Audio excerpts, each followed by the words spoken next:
புகைப்பிடிப்பது புற்றுநோயை உண்டாக்கும், உயிரைக் கொல்லும். மது அருந்துதல் உடல் நலத்திற்கு தீங்கு விளைவிக்கும். பாதுகாப்பாக இருப்பீர், மது அருந்திவிட்டு வாகனம் ஓட்டாதீர்.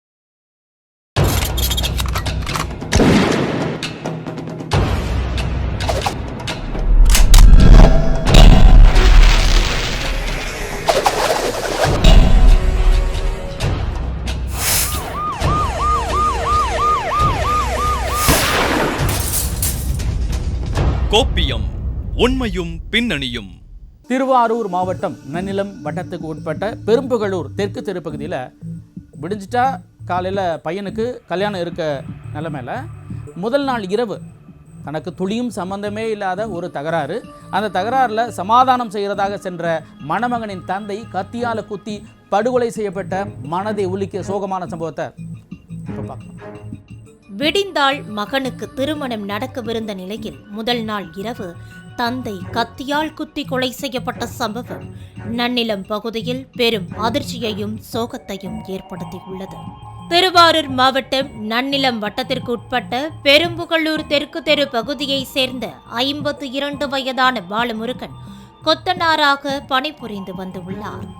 இவருக்கு 2 மகன்கள், ஒரு மகன் உள்ள நிலையில் 108 ஆம்புலன்ஸ் டிரைவராக பணிபுரிந்து வரும் இவரது மகன் நக்கீரனுக்கு கடந்த வாரம் திருமணத்திற்காக ஏற்பாடுகளை செய்திருந்துள்ளார். இந்நிலையில் பெரும்புகளூர் தெற்கு தெருவை சேர்ந்த பாலமுருகனின் உறவினர்களுக்கு இடையே கடந்த 5 வருடங்களுக்கு முன்பு திருவிழாவில் நடைபெற்ற அடிதடி சண்டை காரணமாக வழக்கு நிலுவையில் இருந்து வந்துள்ளது. இந்த சூழ்நிலையில் சம்பவத்தன்று மாலை முருகையனுக்கும் மாதவனுக்கும் இடையே வாக்குவாதம் ஏற்பட்டுள்ளது.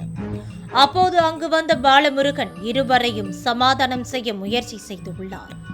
இதனால் ஆத்திரமடைந்த மாதவன் தான் மறைத்து வைத்திருந்த கத்தியை எடுத்து பாலமுருகனின் விழாவில் குத்தி உள்ளார்.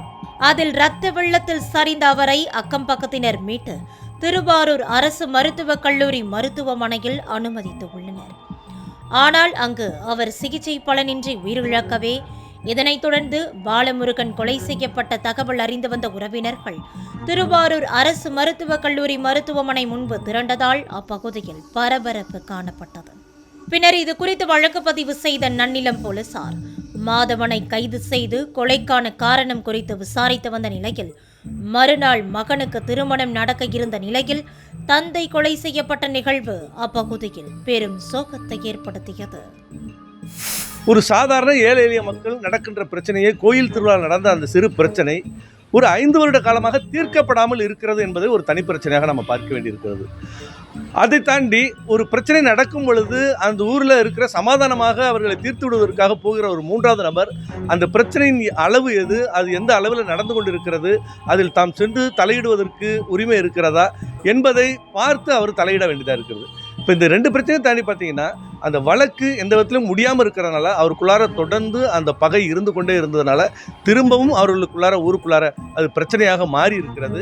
அந்த பிரச்சனை ஊர் பிரச்சனையாக மாறிவிடக்கூடாது, பெருசாகி விடக்கூடாது என்பதற்காக தான் பாலமுருகன் உள்ளார போகிறார். போய் அந்த பிரச்சனையை தடுப்பதற்காக 2 பேருக்கும் சமாதானம் செய்கிறார். அப்படி சமாதானம் செய்ய வந்தவரை கத்தியால் குத்தி கொலை செய்து விடுகிறார். இதில் குறிப்பாக என்னன்னா, அந்த பாலமுருகன் என்பவருடைய மகனுக்கு நாளை திருமணம் நடக்க இருக்கிறது.